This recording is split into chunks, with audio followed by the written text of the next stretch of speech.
start jamming Hello. out to that music. Oh, yeah. What's up, everybody? How's it going? Today, we're going to talk about the Worship Innovators Conference, which is a conference that is a very unique conference. There's nothing like it. And if you want to hear more about it, stick around. It's coming. My name is Matt McCoy. I'm the founder of loopcommunity.com. And this is Jason Houtsma Nailed it. or Houtsma. Yeah, no, it's Houtsma. No, you From had it right the first time. It's Houtsma. He's from Worship Artistry, which if you've been to worshipartistry.com, they have a bunch of tutorial videos on how to play songs. Really great resource for worship leaders. But Jason, I'm excited to hang out with you today because we're going to talk about Worship Innovators, the conference. And we did 2 of these conferences already. We did them virtually last year. And what's crazy about it is that when we first started Worship Innovators, we were going to do an in-person event. And we happened to launch it at like the worst possible time because we were going to do it June of 2020. Yeah, 2020.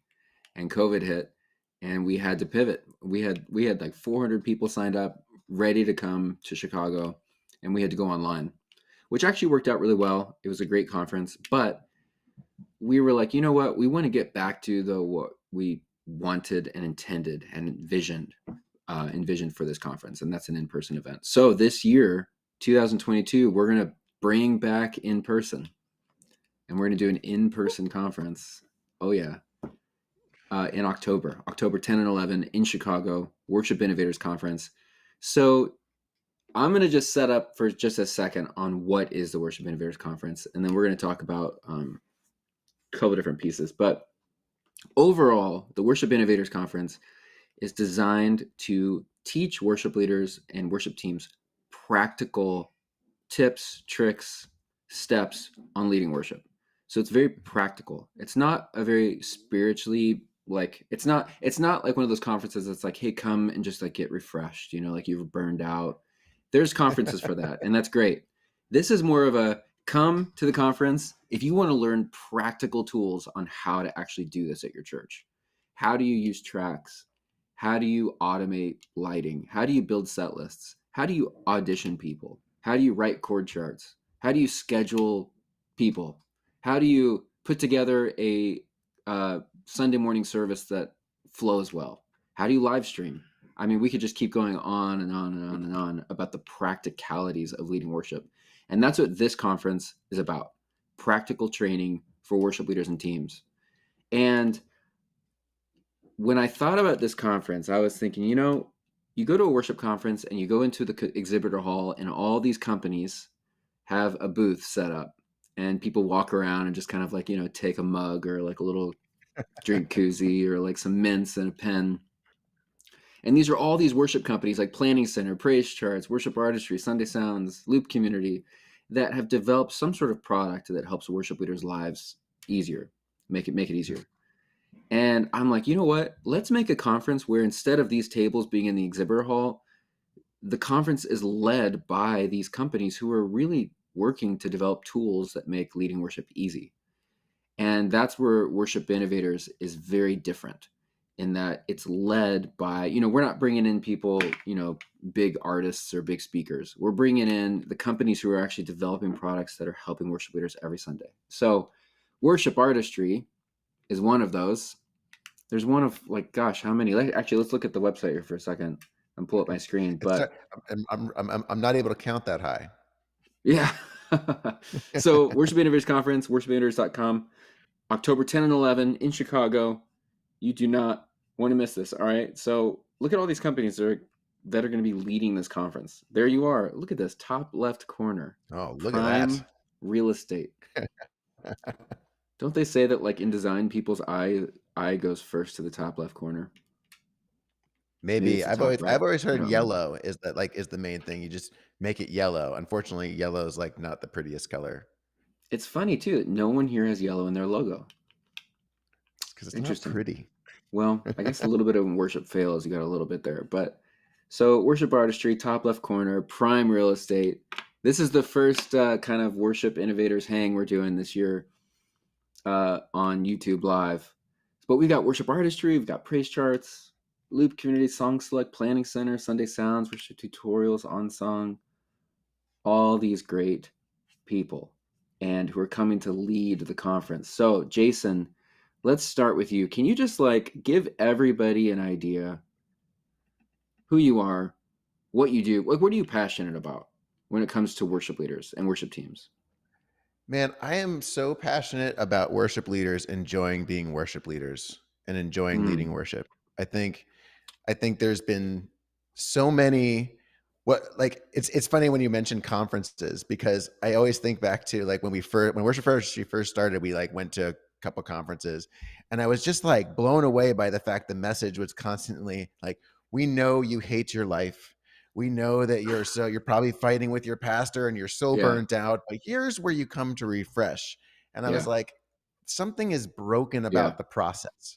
Like something is broken. And yeah. um, so I am so passionate about bringing the joy into leading worship. And for me, that comes from being confident in what you're doing, in like answering that call to worship and bringing our best with whatever we have. Um, because that's when you have the most fun. That's when you get to really get beyond all the technical stuff Yeah, and actually get to engage in the community of what worship is. And so worship artistry focuses on creating 5 piece. Well, now it's like 8 piece because we have 3-part vocal, but um, on band arrangements that sound like the record, but that only use 5 pieces and vocals. right. So, and we kind of teach detail, like really detailed stuff, and with the whole intention being that when you play this arrangement, it sounds great with the people that you have, and you can be confident and you can know what you're doing. And then because you're confident in those like technical pieces, like the baseline stuff, then you get to become the artist. Then you get to start being more creative. You get to engage with the band more. You get to engage with the congregation more. And so yeah, like I just want worship leaders to be thriving and not like just surviving Sunday. Man, I love that because when we also start taking it a little bit too seriously, it can become less fun. You know, when we're like Right. striving for perfection. And I do think we should strive for like, being good at our craft and like we're musicians, so we want it to sound good naturally. Right. That's part of the Um fun. It doesn't that's it's not fun if it sounds terrible. Nobody's yeah, having that's fun then. true. That's part of the fun. But then it's weird because there is some sort of line that people cross where like it becomes not fun anymore. And maybe that's when like the leader starts like berating the drummer for not playing the part exactly right, or like, you didn't nail this like perfect, this guitar lick. And so there's a point where it becomes not fun. But I think it also starts becoming not fun when people are just completely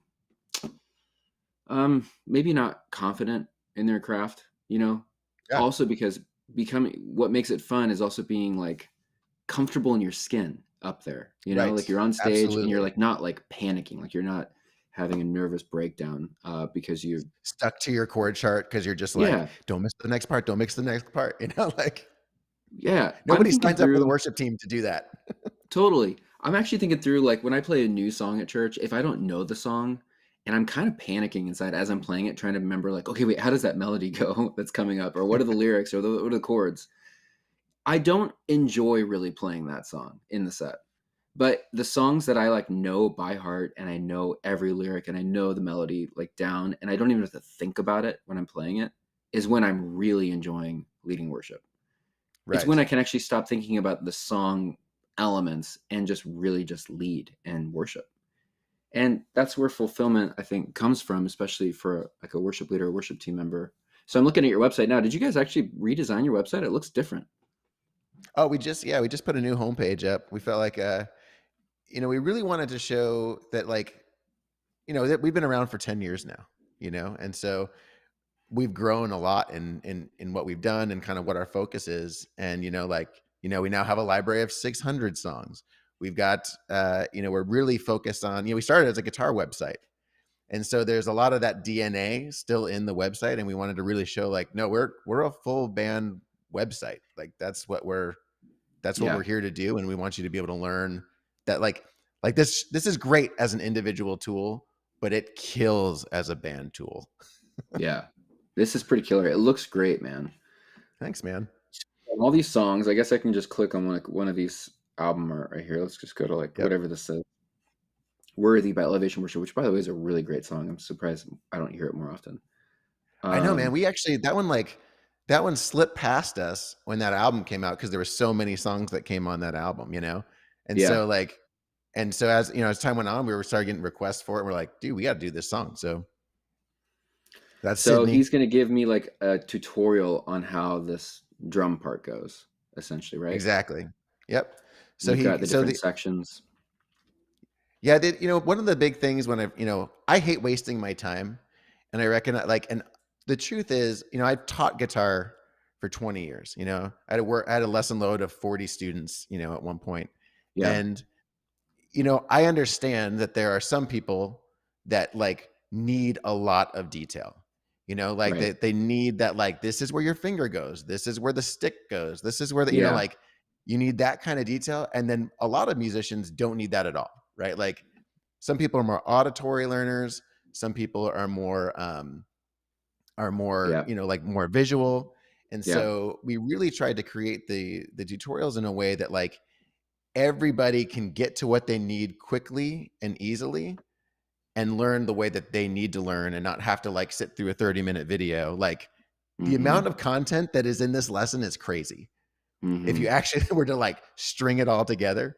But Right. because you can chapter through it, because we have practice loops at different speeds, because you've got your charts, if you look down, there's like that little music note in the lower left hand side. Yeah. That's all your sheet music, and you can like look at that while you're watching the videos. And so it's really designed. It really came from a standpoint of me as a teacher going, okay, what do my students need?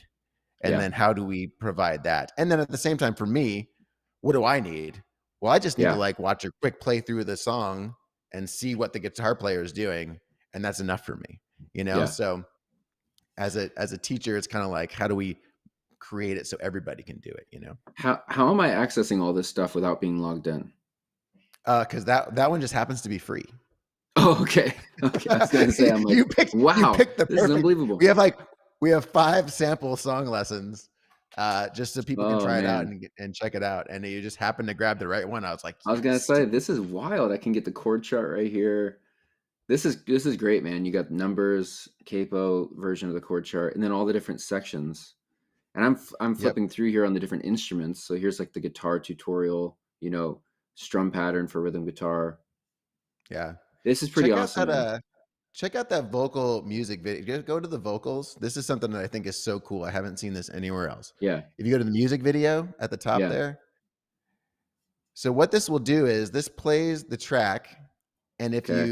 if you go down to your lower right side, Yep. Down here. wait a minute, why is it not there? Oh, we're having a weird glitch with this one. Okay, this is a totally terrible example. This is a good reminder we need to fix this. Okay. What So song should we go to? normally, I was gonna say, go to, if you scroll up a little bit. I think, or go to the Brandon Lake one there. I think that one's free too, if All I right. remember And then correctly. vocals. So go to vocals. So if you go to the music video Oh, here, headphones. there you go. See down in that lower, I don't know what worthy for some reason is weird. We need to fix that. Dude, But it'll what? actually, in real time, it'll highlight that part that they're singing. So obviously they're not singing here, but you Hold can on a watch the minute. video and hear them all blended together, or just focus on one particular part. And so you can really, and then there's loops and stuff, so you can almost like choir loops, so you can practice the bridge with just your part and that sort of thing. It's pretty wild.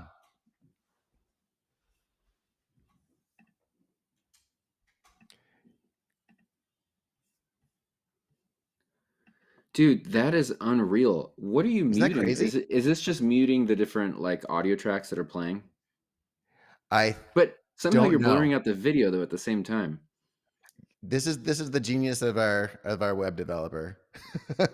I it's literally like, I'm like, what if we could do this? And he's like, well, what if we faded and we did this? He's got a whole, it's all Yeah. built in, it's all custom stuff. Um, bro, that's actually a really cool feature. I've never seen anyone do that before. Um, love that. Okay. So you're obviously a pro in this, given you what you just showed us here. So at Worship Innovators, you're coming as the worship artistry guy, and you're going to be teaching a couple workshops. Now we've got Yep. one of them listed here, but you're going to do another one. So let's first talk about this one. Tell us about this workshop you're going to be teaching, and then we'll talk about the other one. So the developing sets that engage your congregation is really about it's about it's years of experience, and I noticed this. There's kind of like a way that we as people are used to hearing music, right? Like Yeah. there's kind of just some natural ways that we accept it.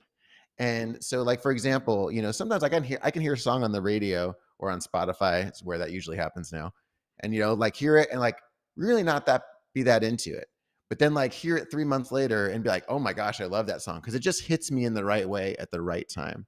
Yeah. And so what this is kind of about, it's about building sets in a way that recognize who we are as people, what we are within what we're doing within a church gathering, and developing sets in a way to help draw people into what we're doing and not just play songs.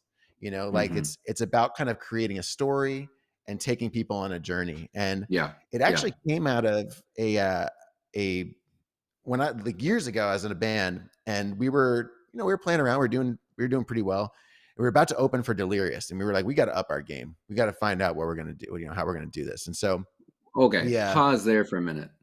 yeah, You just casually threw in there, we were going to open up for Delirious. it was so cool. What are you talking about? Okay, so you have to tell me this story first of all. What in the world were you doing opening for Delirious? I mean, that's killer. Man, we were like we had a nice little run there where you'll What was the never band? hear of us. It's called Daydreamer. Most people have not heard of it, but we kind of just we were hustling. We were up here we're up in Bellingham, Washington, like the Pacific Northwest. There's like no Christians here. And Yeah. or very, Yeah. very little. We're the Mm, opposite of the Bible Belt. yeah. And we were this like worship band that was like wanting to do more like experimental rock music, like Yeah. and we were leading worship at our church that way. And so we just started playing gigs and started picking stuff up. And we actually that particular gig we was great for us because the Delirious actually came to town, which was weird already because it was like okay, like Bellingham's a good stop between Vancouver and Seattle. And Yeah. so they were playing this set and we were like, and we like the promoter reached out to us and was like, hey, you guys want They to needed open an for this? And opener. so, What yeah, year it was was this? awesome. Oh, geez. Probably 2005, maybe Okay. 2006, So they something were like like that. touring like the Mission Bell album, probably. I'm a huge Delirious fan, so That's, yeah, I it follow was it. so fun, man. It was pretty rad. Like we got to, kick it with them a little bit and just like, Yeah. yeah, it was really fun. But the thing that was cool about it was we realized like, man, we really need to step up our how we're going to do this because we've been playing these like smaller shows. And it's the kind of thing where you tend to go and just play your songs and you've got your songs you like and you put together a set list like you put together an album, Yeah. right? And we ended up picking up these like it's like DVDs on like organizing sets and it was like performance and it was very much Yeah. built around concerts, but it was man, I can't tell you, man, it was unbelievable. It was like we had the crowd on strings, like just Mm, like puppets.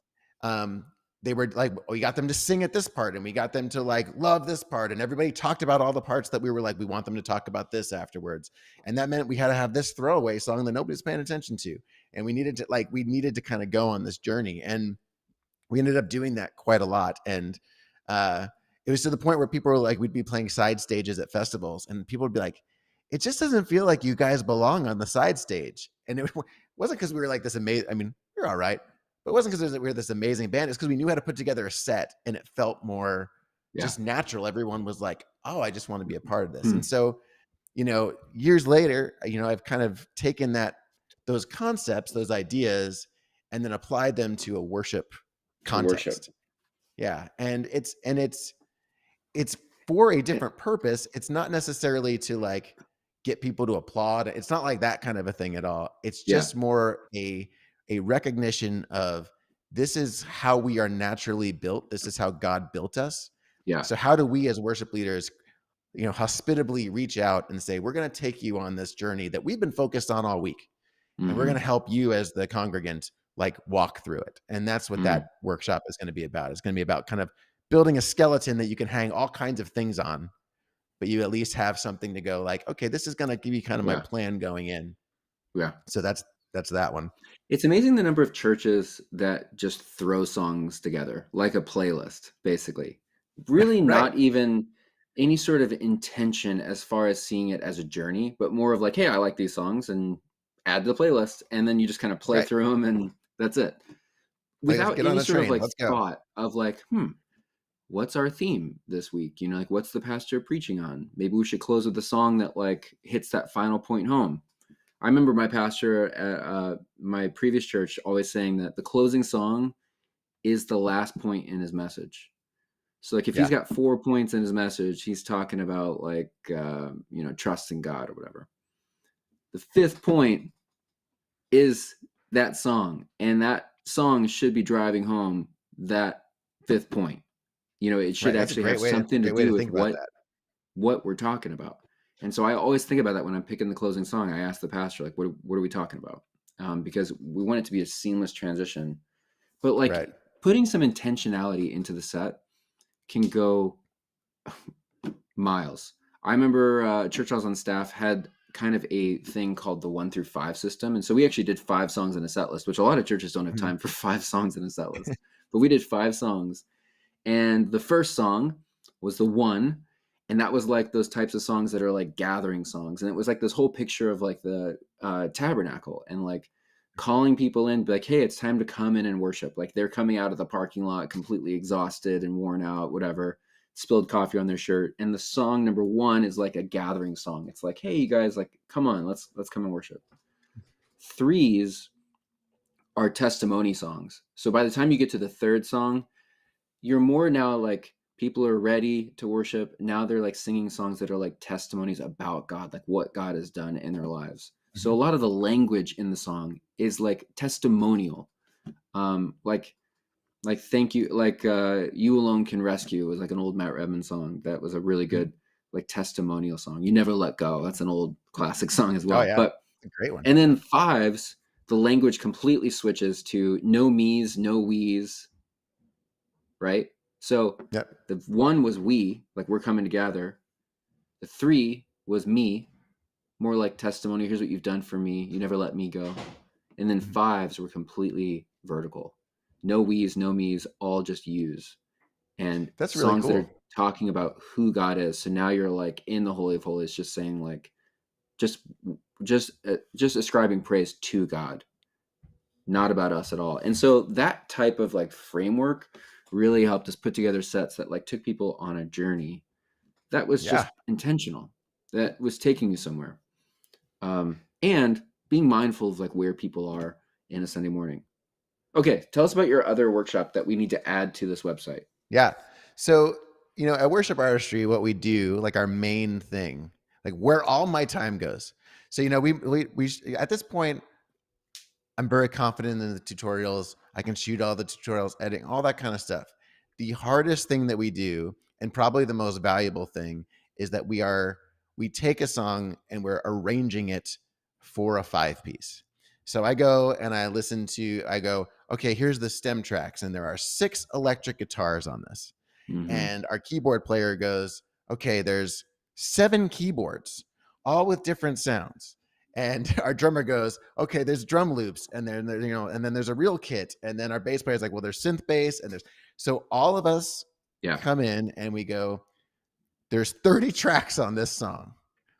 How does a band that plays on a Sunday play this song so it sounds like this? And so we do a Mm. ton of arranging, and we're Yeah. arranging to make it sound like the record, like the Yeah. that's our goal. Like our tutorial, we're trying to be like, this is how you play this song. And what that usually means is that I'm going to be playing guitar 1 for the intro, Yeah. guitar 4 for the verse. I'm going to combine guitar 2 and 3 for the chorus. And then, like that's how they Yeah. all go together. And so what we're going to be talking about in that workshop is we're going to just grab some songs and we're going to talk about arrangement. We're going to kind of do some Ooh. examples and pick out like, okay, what Yeah. matters here? Yeah. This part doesn't matter. This part doesn't matter. This is the key part.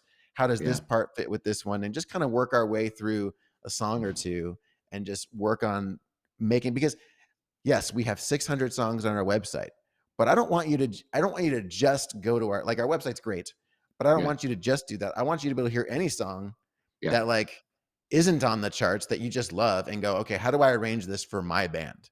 Yeah. Because I have one acoustic guitar player, one like classical piano player, and a guy that plays cajon. Yeah. How are we going to arrange this so that it sounds great and we all Yeah. enjoy playing it? So that's what that workshop's going to be digging into. I love it, man. That kind of stuff excites me about Worship Innovators because it's all just very practical. Like, where else do you Right. go to actually learn very practical training? This is almost like a worship university in 2 days. And Right. so that's awesome. I want to watch all of these workshops. So we've got all these workshops at Worship Innovators. We're going to be talking over the next couple of weeks. I'm going to be talking to hopefully everybody who's coming about this. But registration, we're in early bird pricing right now. Tickets are $100 for one person. I mean, that is like pretty affordable. I'm telling you, for like a 2-day university. If you want to bring a group Well, of 10 from a plus, value standpoint. yeah, for real, if you bring your whole worship team, like a group of 10 plus, it's $50 a person. So make sure you sign up now. And hey, we are going to give away 2 tickets to Worship Innovators right now. All right. So, or I guess in the next like 24 hours. So for people that are a part of Worship Artistry, if you want to enter to win, I want you to type in the comments what are we going to have them type in the comments, Jason? Wherever you're Um, watching this video, to enter to win, type in the comments what is the biggest I want to hear what is the biggest struggle that you have in your worship team? And practical. I'm talking like an example could be like people showing up late. People aren't rehearsing their music. Sound check is a disaster. Lack of money, lack of budget. What is the biggest struggle that you are facing in your worship ministry? Type it down into the comments, and we're going to choose 2 people who comment, whether you're watching this on Facebook, YouTube, wherever this is.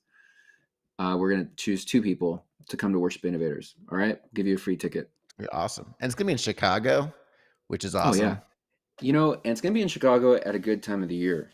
Early October is like some of the best time in Chicago. It's like kind of crisp fall, but it's still warm. It's great. So you got to Well, come. and yeah, and I just got to say, just from my like a personal standpoint, the thing that I'm so excited about is, you know, I've been so focused on where I'm a worship pastor, right? So, Mhm. but it's a small church, and so I'm like in charge of making sure the gathering happens and Yeah. kind of coaching my team, and at the same time I do worship artistry, which takes up a lot of my time, obviously, uh, Yeah. the majority of it, and there are certain things that have just been game changers in the way that I run my team and the way that I lead. Just little like worship artistry is very helpful. Things like on song, Yeah. like these like little purchases or these little like, oh, I'm going to start using this tool. And there's like maybe a little bit of a learning curve. And maybe I've been doing it the same way for the last 10 years. And I'm Yeah. like, man, I just kind of Yeah. need to do this better. And the amount of time that I have received by Mhm. incorporating some of the tools of the people at this conference Yeah. is mind blowing. And it Yeah. allows me to actually then focus on other things and get other things in place. And so like Yeah. from a value and an investment standpoint, whether time or financially, whatever, like these are things that are worth it because Yeah. I can say, oh my gosh, this is worth it. I mean, I had to be convinced, I was like, wait, I'm going to have to rechart all our songs so that they Mhm. fit in this format. Like that's going to take forever. It's worth it, man. It's worth it. Yeah. Yeah, it is. I Yes, it I is. also cannot reiterate this enough that I think there's huge power in bringing your entire group. Bring your entire team with you because otherwise if you come alone as a worship leader, there's so much information here. First of all, you're not going to be able to absorb all of it for every instrument. But then whatever you do, you're going to have to come back and like translate that back to your team. The cool thing about conferences is that it really can be a spark that ignites a fire and gets everybody just pumped to play their instruments better, to implement technology. If there was resistance about something, that resistance kind of goes away because people are Right. just, they get inspired. And it's much easier for them to be inspired by attending themselves than by you actually coming back and talking to them about it. Because you're probably trying that Right. now, talking to people about what you want to have done. Bring them to a conference like this where they actually can sit with other electric guitar players, other keyboard players, whatever, and actually feel inspired to grow in their craft. And they're going to like, the best ideas are when they come up with them on their own instead of you Right. having to pound it into them. So Absolutely. bring your team, and it's only $50 for, a person. Bring your whole team. So anyways, Jason, we're out of time, but always fun hanging out with you. Always good Thanks to for the see you, man. I time. can't wait to see you in person. I know, very soon. I don't even remember the last time I saw you in person. Dude, I think the last NAMM? time I saw you in person, I don't know if Have we I ever seen each met other in you. person? Yes, one time, but you probably won't remember it. And I only remember it because it was like, I think it was 2014. We were at a conference and you were up there like showing your loops and you were playing guitar and like triggering all this stuff. Oh, I I very remember. clearly remember that. I was like, dude, this guy can do some stuff. This is cool. I remember it mainly because it was a disastrous performance. But yes, I do remember that. I do. I don't remember meeting you, but I do remember the performance, and I remember being very poor. I should have gone to Worship Innovators. All right, man. Thanks for joining Awesome. us. Good to see you. Thanks, Matt. Sign up at It's always good to see you. worshipinnovators.com. You don't want to miss this, you guys. Um, Oh, it's gonna be so good. I hope we do this conference every year for the next 20 years, but to be transparent, we don't know that. So Let's this see how this could one be the goes. only time we ever do this conference again. So you don't want to miss it. All Well, right. what's crazy is we Yeah. did real quick. We did the stream. We streamed it twice. It's like we did it, remotely, Yeah. and I was blown away by the community feel and how awesome it was on a Zoom call. So Yeah. in It person, unreal. it will be awesome. All right, man. See you later. All right, man. We'll talk to you See soon. you guys at Worship Innovators. Bye.